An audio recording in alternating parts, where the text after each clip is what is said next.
Hey Stillwater, welcome to episode 39 of the Still Connect podcast, the show all about our amazing town, Stillwater, Oklahoma. This is your spot to plug in, hear some great stories, and feel a little more connected to our amazing community and the people in it. I'm your host, Denver Evans. I grew up right here in Stillwater, where I run my business, Stillwater Digital Marketing. Still Connect is a local podcast where every week I share friendly chats with someone who's helping build community here in Stillwater. Now, this podcast is crowdfunded, so if you want to help share these local stories, consider becoming a subscriber on Patreon, where you can get a few perks like early access to episodes, sponsorship opportunities, and more. I would like to thank our current business subscribers, Renovate Stillwater, Film in Oklahoma, and our Stillwater patron, Darren Huddleston. Today's episode is going to be really great. I'm here with Kari Moore with the Chamber of Commerce. How are you? I'm wonderful. How are you? Doing great. So give everyone kind of an overview of you and what you do here at the Chamber, and then maybe just kind of what the role of the Chamber is. Yeah. Well, that's a lot, which is so exciting. So I am the Director of Economic Development here at the Chamber, which means that I have the privilege of working with all of our existing industries as well as our small businesses. And then I get to do the fun task of selling Stillwater and helping recruit new industry. So we're housed here at the Chamber. We have, I think Grace mentioned this on a couple of your podcasts ago, that we have a contract with the city of Stillwater to do economic development. So my obligation is truly to the community as a whole in the role that I have. Whereas a lot of Chamber staff, they're committed to Chamber members because it's a membership organization. And so I get a little bit of leeway in that of I get to work with anybody and everybody, which makes it really cool. And then I also get to help introduce them to all the benefits that are available and resources that are available to them through the Chamber to help them continue to be successful. That's great. Yeah. So kind of walk us through that. What does it look like from initial contact to their move to Stillwater? Oh my gosh. Well, it's so different every time. Like no two projects are the same. In theory, there's the traditional, what they call the RFI. So a company will say, hey, we want to expand, we want to relocate, we want to diversify, whatever it may be. They will reach out to a site selector organization, or they will hire somebody internally to help them with that process. Okay. Then what they'll do is they'll put out a request for information, the RFI. That will go out to whether they think they're looking at North America. It will go out to all North American states. Wow. Or they will say, hey, we're considering the Americas. Sometimes it's, hey, we are already in the U.S. We know we're on the West Coast. We need to expand into the Midwest. So really then they'll identify a region that they're looking for. Once that happens, there's a couple of different ways for communities to get plugged in. And this is where it's really hard for rural communities because if you don't have access to somebody or to what we have here in Stillwater, which is the contract with the city to have somebody specifically doing that, right, it's really hard to overcome. Yeah. So we'll talk about some things that we're doing to help some of our smaller communities around us later with that process. But once they decide a region, they'll connect with the state Department of Commerce, and there is a project portal through the state that you can do. Okay. So that's one avenue. And then like me, I have a login to the state portal. I can log in and say, okay, these projects are in our ideal company profile. They match what would work in our industry, our ecosystem. The other way, which is if everyone else is doing something one way, I want to do it the opposite way because that's how you stand out as a community. Yeah. So the other way is to identify what are your ideal company profiles. What are you looking for? What can your ecosystem of industry support and grow, but also allow diversification? So like if oil goes down, right, our whole town isn't in trouble, right? Yeah. So how do we do that? So that is where we have actually recently partnered with a company called the Global Site Location Industries. And what we have done with them is we've built a CRM tool, but additionally we are going to bring in our own projects, and then they also have their own projects that they bring in that maybe are not going through those state portals. So that's those one-on-one, how do we go out and find these companies? How do we go out and find these decision makers that would be a good fit for our community and bridge those conversations and do it in a roundabout way that maybe is a better fit for us and saves us time and energy. Both are really great methods. I think you have to be playing in both, but at the same time, if you're doing what everyone else is doing, you're not standing out. Yeah. And so we want to make sure people know that Stillwater is unique in more than one way. Yeah, so you don't just want to diversify your industries, but you want to diversify the way that you go about developing relationships with those different businesses within each of those different industries. Yeah, because when you do the traditional RFI process, I mean, think about it like your spam emails. Yeah. Oh, yeah. Right? Like, how do you stand out in that factor? Well, that's exactly what we're doing is we're trying to build a very intentional, true, authentic relationship with a company. And I've actually been fortunate as we've navigated that process. We've done really well. I'm so thankful for the relationship we have with Kingspan.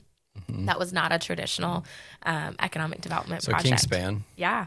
Maybe I saw Kingspan on the side of a building. What's Kingspan? Kingspan is the newest industry partner in Stillwater that we're so excited to have here. They have been phenomenal partners, and I'm so excited to get them ingrained in our community. But they purchased the old Armstrong facility out off of Perkins Road towards the Turnpike. Perkins and Airport. Just north of Perkins and Airport. Perkins and Airport, before Richmond. Yeah.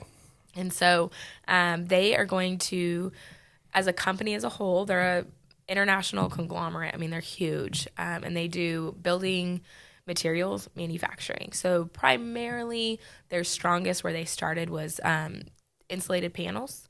But what they're going to do here in Stillwater is they're going to manufacture insulation and then the waterproofing membrane for commercial roofs. So flat roofs, just like on this building or any of our commercial spaces, for apartment complexes, for schools. Yeah. That's what they're going to make. Anytime you see a building that doesn't have a peaked roof. Yes. That's it. Yep. So, and for me, it was very serendipitous. It was a very good sign, very good omen. Depending on what you believe in, I feel like it was a God thing. I came from commercial roofing before I had this position. And so for that to be my first project in the same building, that was my first big sale when I was in commercial roofing, felt like God was like, hey, you're where you're supposed to be. Here's cool. This omen to show you. Yeah. So you sold to the people who owned Armstrong to basically update the roof? Yeah. So that was, we worked with them to re-roof majority of that project. And then they ended up having to file bankruptcy, which was totally unfortunate. Yeah.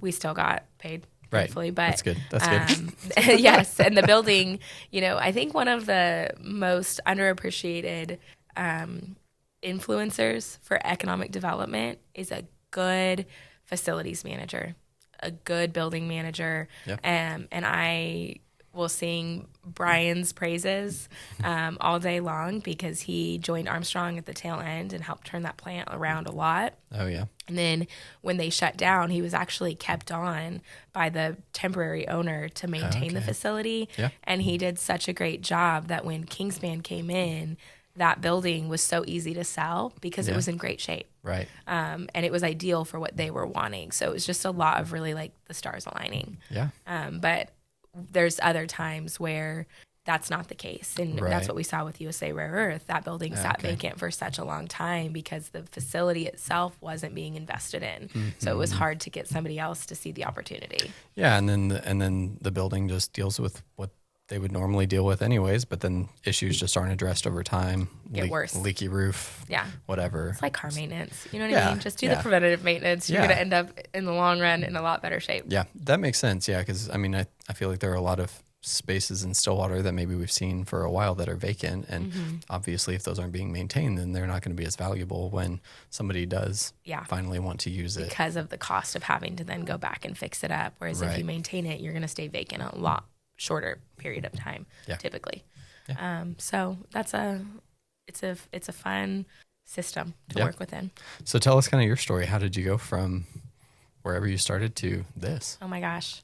So I'm a transplant. We have all the time. Yeah, I'm a transplant. I grew up in Sacramento, the Elk Grove area, which is like the Sacramento area of Northern California.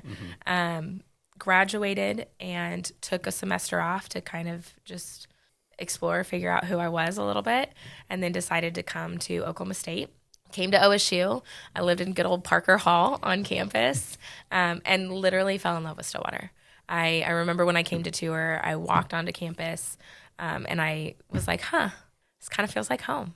And then I just have never left. I've really refused to leave. I tried for a short period to move to the city, and I actually couldn't fully commit. I never got rid of my apartment here.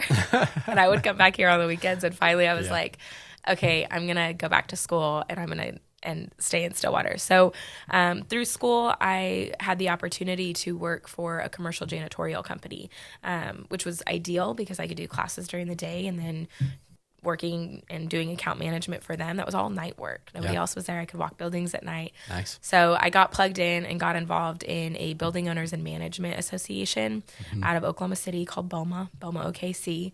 And that really, I would say, was the caveat to changing all things for my career. Cool. Had the opportunity to sit on that board. I would encourage anybody, if you ever get the opportunity to sit on a board, take it. Just any board? If it aligns with, if somebody sees something in you and they feel like you can contribute to what their mission is, trust that. Because I was like, why do you want me to come sit on this board? But somebody believed in me and they saw that I could bring value. I think Grace touched on this a little bit, in her session with you as well. And there is a way you can help and there is a way you can do something, but at the same time, you're learning from a lot of really awesome difference makers. Yeah. Or you have the opportunity to. So that really led into the opportunity I left commercial janitorial and I ran the Oklahoma division of a Texas-based security company. Okay. So it was all manned security. So I had 60 manned guards that did security all around the Oklahoma City metro. So kind of just like account management, those types of things, just organizing the service. Yeah, I was the branch manager. So I oversaw all the operations, all the hiring. I had all the relationships with our accounts. I did outside sales, so I recruited new companies. Yeah. So it was a great learning curve. Security. You don't hear about that a lot. No, and it was a lot of fun because there's not very many women in that industry. And I remember having a couple of interviews where a gentleman would walk in and they'd say, I'm here to meet with the branch manager. And I'd say, hi, I'm Kari, nice to meet you.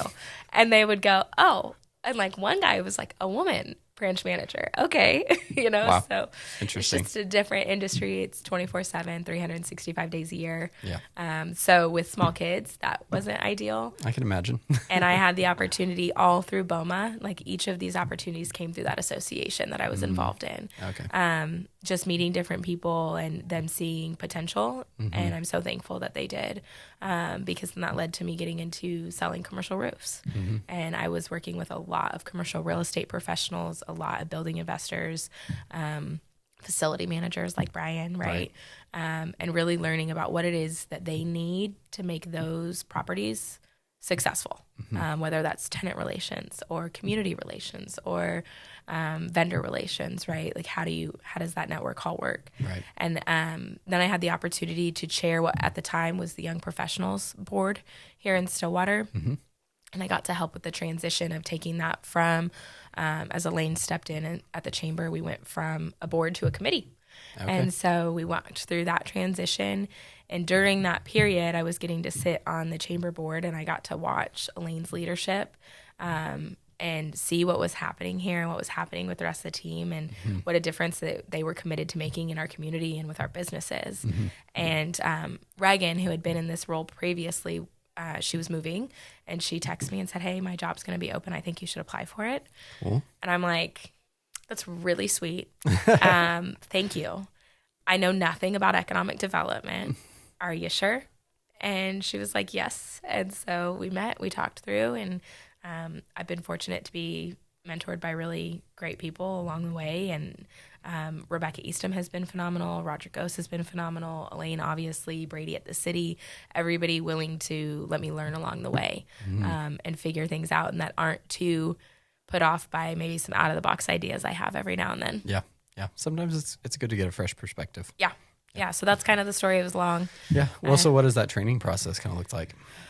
A lot of listening, which I feel like I'm doing more talking on this side. So that's a little bit weird for me. Yeah. But it's a lot of listening. It's a lot of listening to your businesses locally, meeting with your local industries and hearing what's going well, what's not going well, and then identifying patterns through all of those conversations.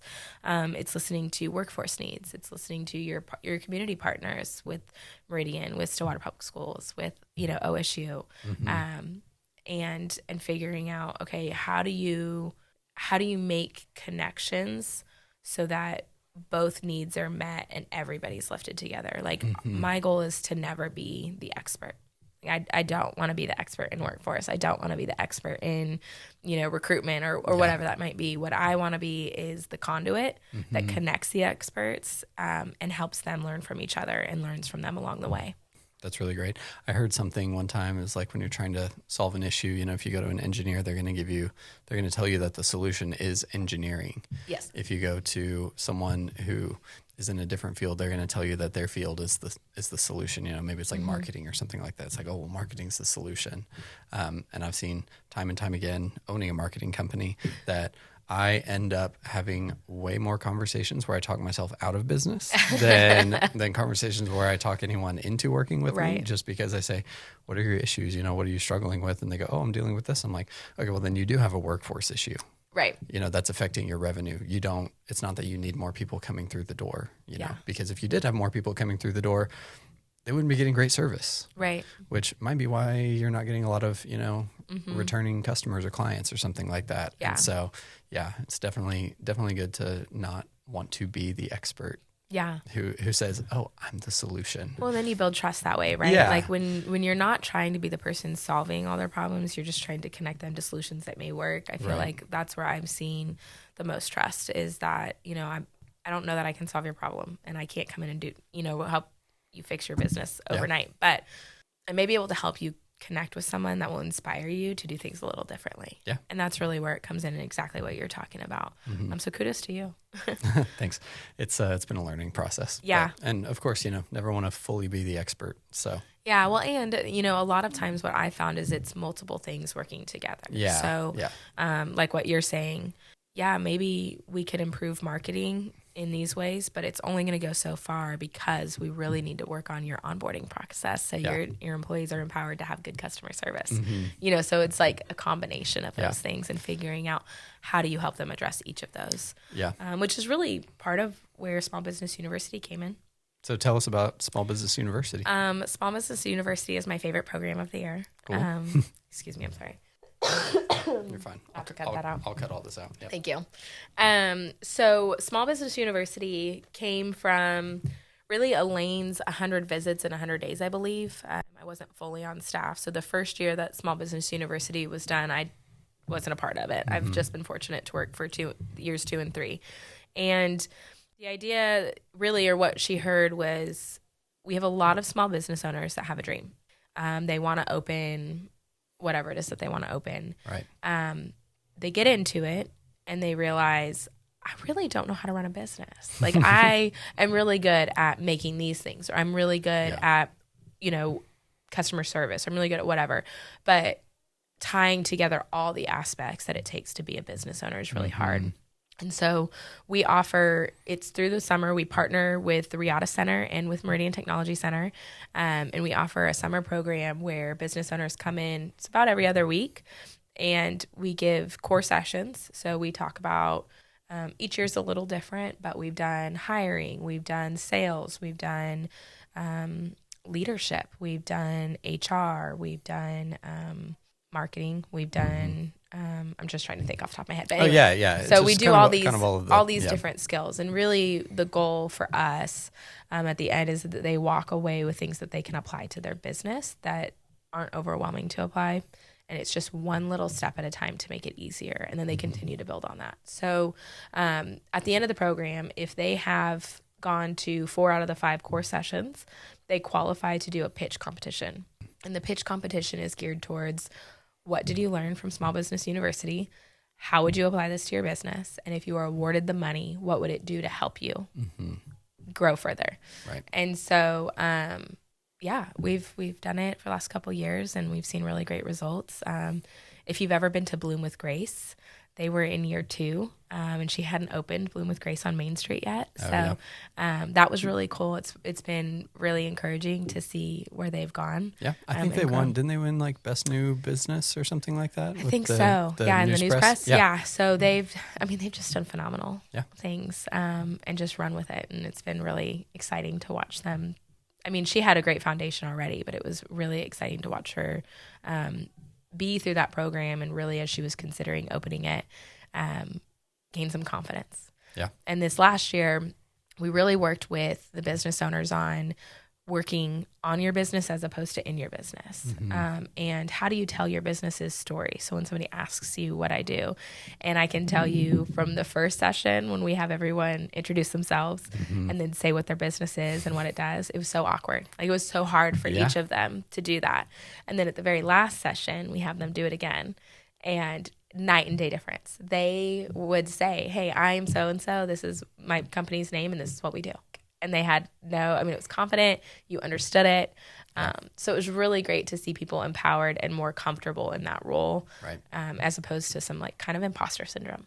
Oh, yeah. Yeah, I run into that all the time talking to people. What do you do? Oh, well, my business does this, and we sort of do this other thing too. And, as opposed to just like a really clean, like kind of elevator speech, as most people are familiar with hearing about.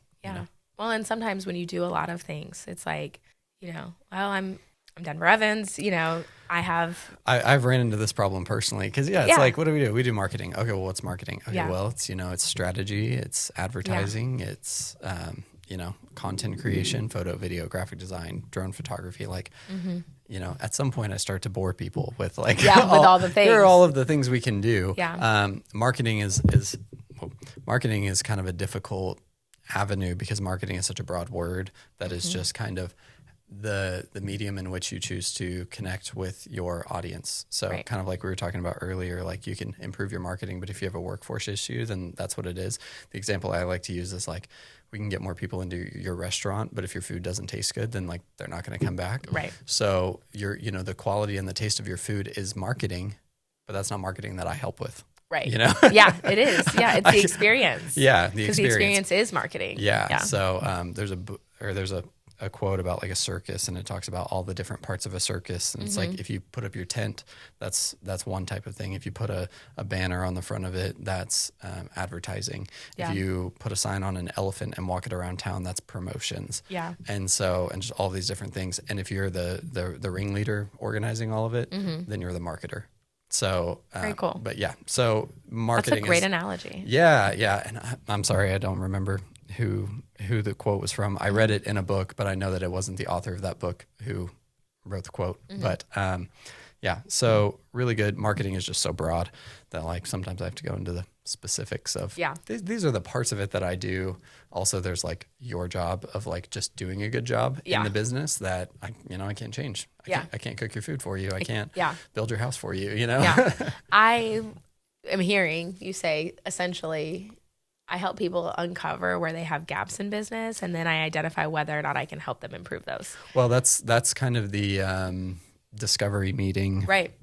And even sometimes 3 to 6 months, a year down the line of just, hey, I'm noticing this problem come up. Okay, well, that's we can help communicate some of these things, but ultimately it's on the customer or the client to make that decision, or it's on you to kind of fulfill that service. I know I'm speaking super broad right now, but a lot of that's kind of in the discovery session.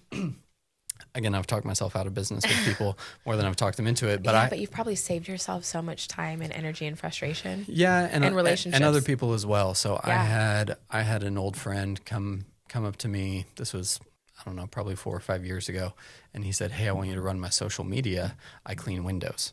And I was like, "Great. So we can do that. You'll probably want to clean a lot of residential windows, like just people's houses." He said, "No, I want to do commercial." I was like, "Okay. Well, you're probably going to end up wasting money with us if you tell me you want me to run your social media." And he was like, "What do you mean?" I was like, "Well, if you want to clean a strip mall, if you want to clean a commercial complex, then there's one person who's going to make that decision to hire you. And we might reach a lot of people on social media, but we probably won't specifically reach that person. Yeah. So I said, you could spend over 6 months, you might spend thousands of dollars with us. Over a year, you could spend $300 ish on a chamber membership because it's like just you. Yeah. And you can go to some events and you can like talk to those decision makers, business owners and decision makers and all those kinds of people and build those long-term relationships. Does that make sense? And he goes, yeah. Well, I would still like to work with you in some way if possible, just because I really, I think you do a good job. And we never ended up working together because it didn't make sense. Yeah.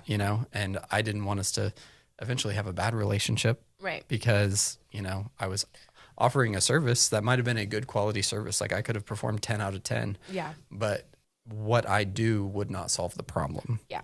Well, and I think that what you're going to gain from that, though, is he's going to go, hey, you should talk to my friend Denver. Yeah. And, right? and that's what we've run into is, oh, hey, I got your information from so-and-so, someone I never worked with, but had one of those kind of discovery conversations with. Yeah.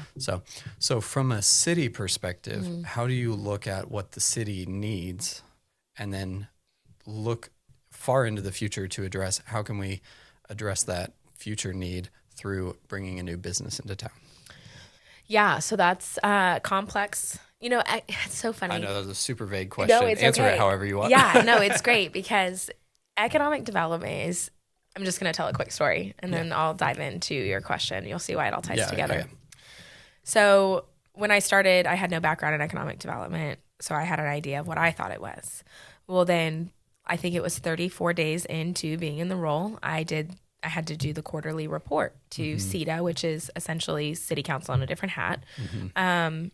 And realized at that very first CETA meeting that each one of our city councilors also had their own idea of what economic development was, because it is such a broad, diverse industry. Develop and the it economy. means so many things. So the way that I think about economic development, it was really done through a training with PSO, is economic development is anything that creates, retains, or reinvests wealth, which can be a lot of things, including workforce, including retail, including industry, so our main focus here at the Chamber is through that contract with the city. So we sit down with the city annually and we go, okay, what do we need to be focusing on?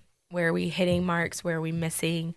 What should we be adding into this contract? What should we be taking out? And I'm really thankful for that partnership because as Elaine and I have really gotten our feet under us in the last couple of years, and I've really learned the industry, we've been able to look at it through different lenses and come to an agreement that is really good for our community. And so for us, identifying at the time, we had vacant buildings. So the old Armstrong, which is now Kingspan, we needed to get that filled. Right. That's huge because that's jobs that then once people have those better paying jobs, they can afford to go out to eat or to go shop locally or to do. So that creates tax revenue. Then additionally, long before I came in, I just got to help towards the tail end was the data center project. That project is going to be such a game changer for our community in so many beautiful ways. It's going to benefit our school system. So that's a different kind of project as to when we look at infrastructure, how do we find a company that we can partner with that has the ability not only to help us improve our infrastructure, but the willingness.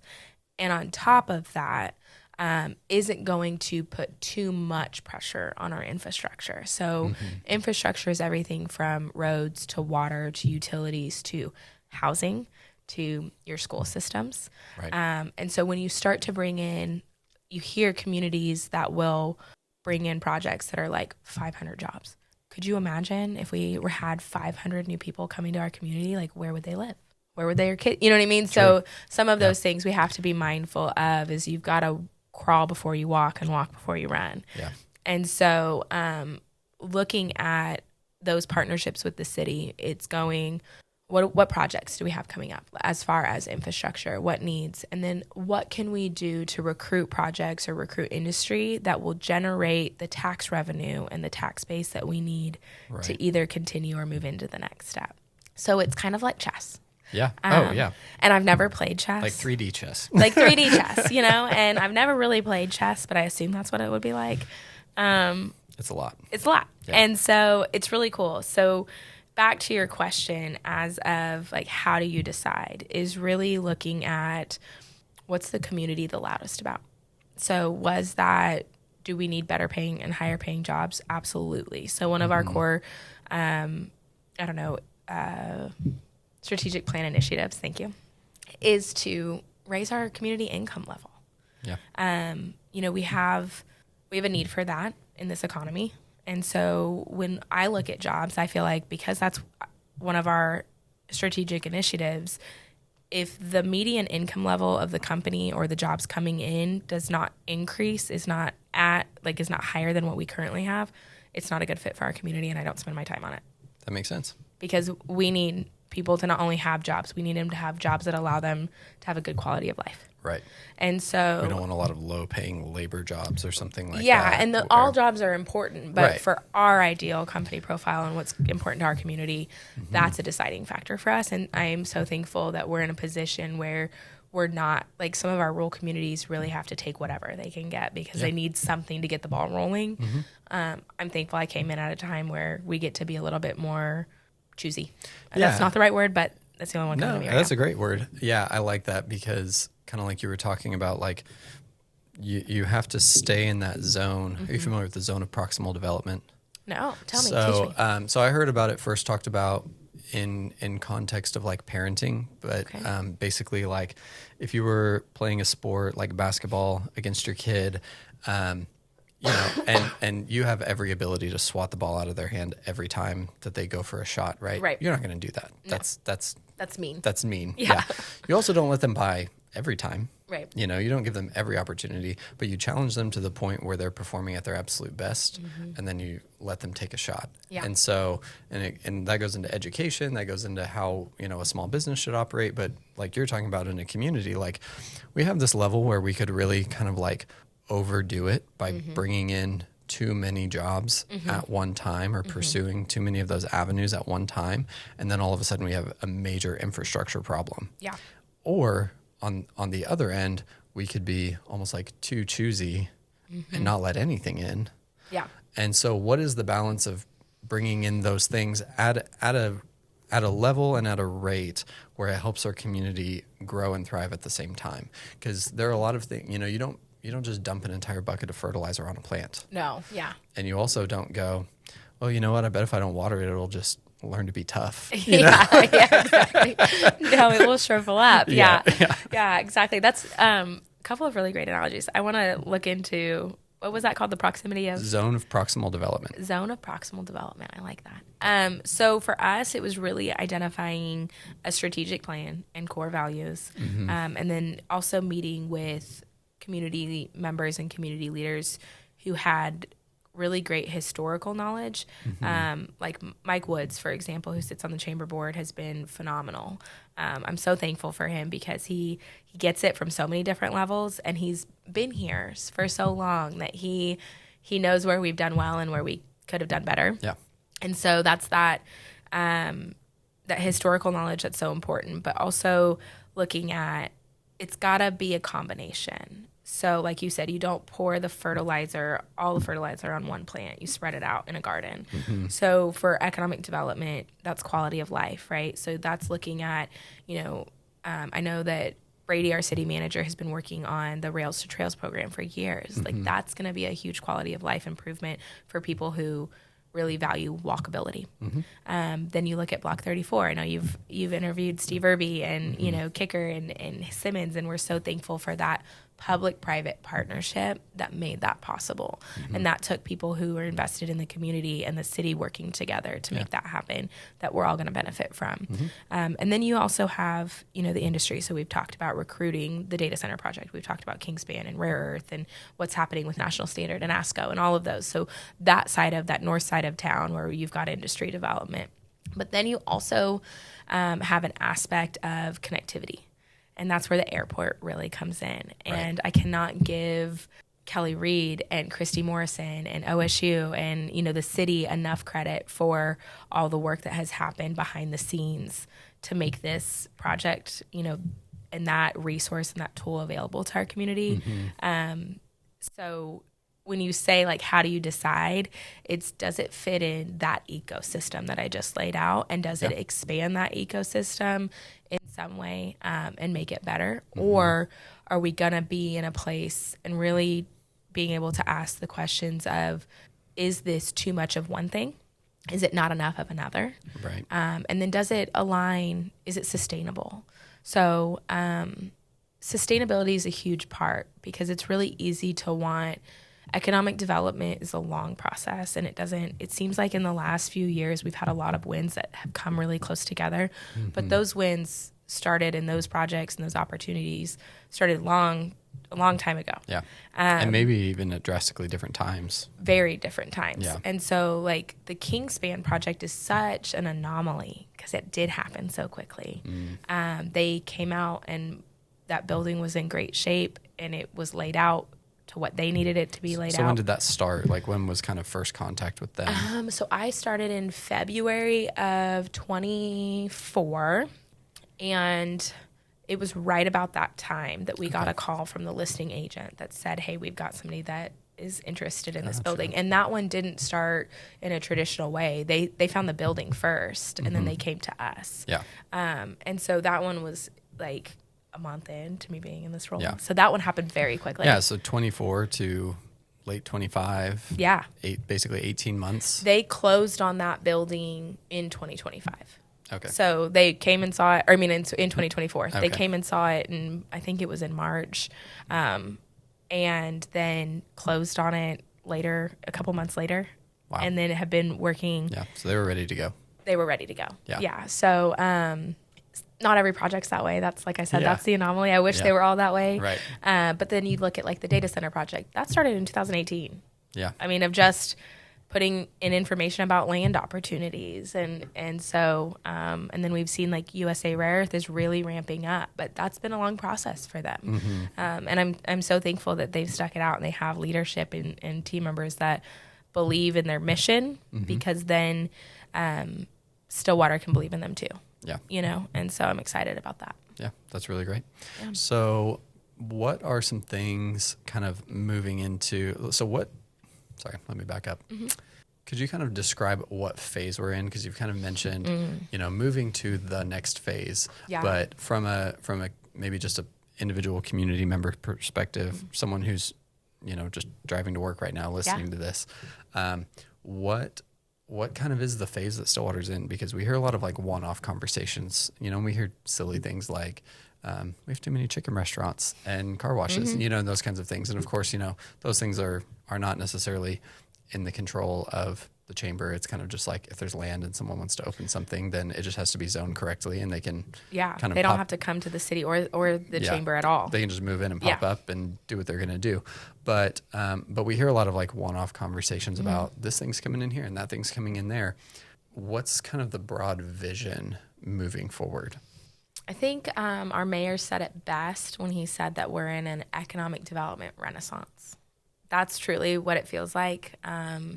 So as far as, like, where we are right now, I would say we're in a renaissance period, which is really exciting. So what was it like before that? Before that, I think there were a lot of good people with a lot of really good intentions, but maybe weren't in the right seat on the bus or didn't communicate effectively. So we're in alignment. We're in alignment. Kind of like when you said you found out that all of them kind of had a different, or like, what did you say was it the city council? Yeah, so everybody has a different idea of what's important. And Right. I will say the best thing and the thing I feel most fortunate about being in this role is that all of our community partners are truly partners. I go to conferences and to trainings where I hear from other communities that do not have that experience. And they're like, oh my gosh, we have to fight to just do this, or we have to trying to get anything rezoned, or trying to, and I'm sitting there quietly because I don't want to brag. But at the same time, I'm like, y'all, I cannot relate to you because in Stillwater, we all work together. I don't know. Yeah. So I will say that historically we've come a long way, and there's been a lot of people even prior to me coming on, like I can't take credit for that in any way, that realized we've got to work together if the end goal is going to be prosperity and also be a community where people want to raise their families. And, we have OSU graduates that leave and come back because they realize this is the place that feels like home. Even if they didn't grow up here, like I'm a prime example of that. I didn't grow up here, but this is home, you know? And I knew it the minute I got here, and it's just the culture of the community. So if that's what we want to maintain, we have to have things that they can come home to. We have to have quality jobs. We have to have parks. We have to have family entertainment, which, so a lot of that it's been a growing path, and it has not happened because of one person. It's a lot of different people. And I will say I've watched people let go of past hurts to work with somebody that maybe they hadn't been able to work with in the past. So I think that that's really cool too. Yeah, that's really great.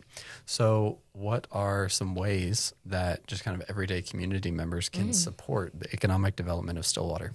Things like this, listening to your podcast. Like I know that seems silly, but it's not. Like if you're not telling your story, somebody else is telling it for you. So for me, I'm thankful that you decided, hey, I want to tell Stillwater's story from this perspective. Things like this matter. Shopping local, spending your tax dollars here, looking at, I know that sometimes, especially as we're coming into the holidays, I don't know when this is going to air. I think late November. Okay. So yeah, as you go into the holidays, there was a season of my life where I wanted to shop local. I believed in shopping local, but financially I was like, I got to find the best deal. However, if you can allocate $150 of your budget, your holiday shopping budget, to some local businesses, that makes a huge difference. Yeah. Inviting people to the community. If you have friends, instead of always going somewhere else, saying, hey, did you hear we have live music on Block 34? Do you want to come down for the weekend? Those are things that people can do. And then also having a mindset of opportunity. I think it's really easy, given the current state of the world and the nation, to feel dread and doom. And I think we live in this really great place where people are loving and kind, maybe not perfect, and we have mistakes that happen, and there's definitely always ways to improve. But instead of just complaining, being willing to say, how can I help? So those are all things people can do. Yeah. I mean, so kind of the big two: stay informed, stay invested. Yeah. A big two. Exactly. Yeah. So, I wish I had more or something like out of the box, but really it comes back to the basics. It's like sports, you got to work on fundamentals.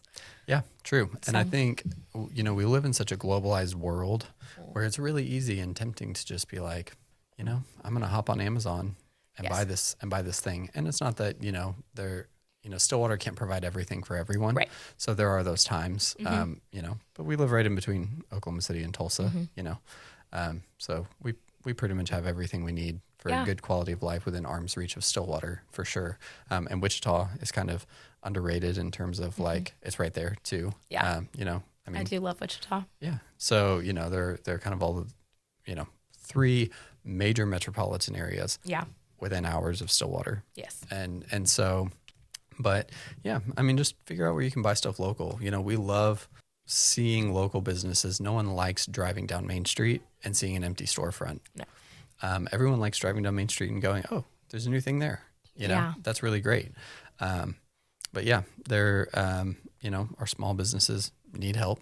And I really like the idea that you said where you just allocate a portion of it, because that's easy. Yeah. That's super easy. Yeah. To just say, hey, here's our budget. And most people, their Christmas budget's way over $150. Right. So like for me, in those early stages, it was really, I had my son really young. I was a young single mom.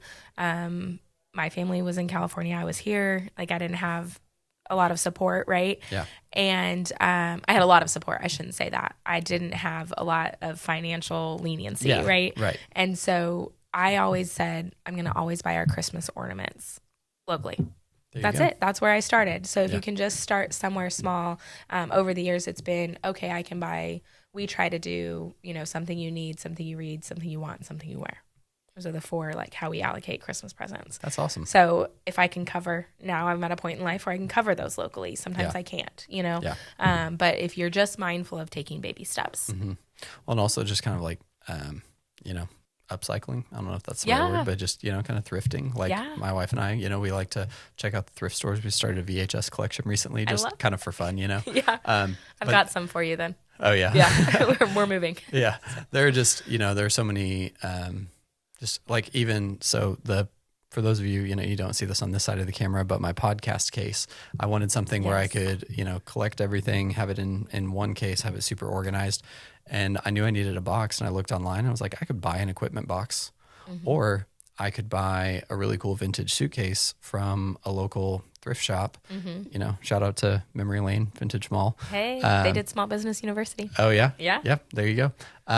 So I knew what I was looking for. I knew what size I needed, and I just went around to, local shops until I found what I needed. Yeah. And so, furniture, whatever it is, there are items that you want that you could buy on Amazon, or you could drive 10 minutes. Yeah.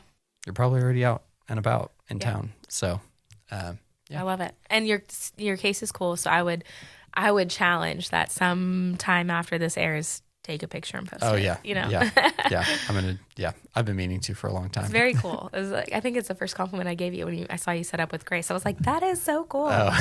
So, It's been good. Yeah, so this has been great. What else? Anything else I can cover? You want to know? Last thing, what is your favorite thing about Stillwater? It's the intangible. It feels like home. People are kind here. They're welcoming here. I moved here in January of 2011, and at the time, Stillwater looked very different than it does now. Yeah. And my parents still live in California. They come visit a few times a year. And every time they come, that's the thing that my mom holds on to. So when we first moved here, we went to go eat on Main Street, and really our option was Louis. And the Beatery was open. And so we went next door to the Beatery. And that was really like, there wasn't a whole lot else to do downtown. Yeah. And my mom has said more than once how much Stillwater has grown, but what hasn't changed is that feel. And so that's my favorite thing. And that's the thing that I feel we are so mindful of in economic development projects. Are anybody we recruiting, do they fit into that? Like, do they truly want to be good community partners? And if we don't get that experience, we don't get that relationship, it's not being built, they're not the right fit for our community. And so I would say that's my favorite thing. Yeah, because you don't want to lose the culture. We don't. We don't want to lose what we've developed. We don't want to be, we love Oklahoma City, and we love Tulsa, and we love, Frisco, and we love Austin. But each of those have their own personalities.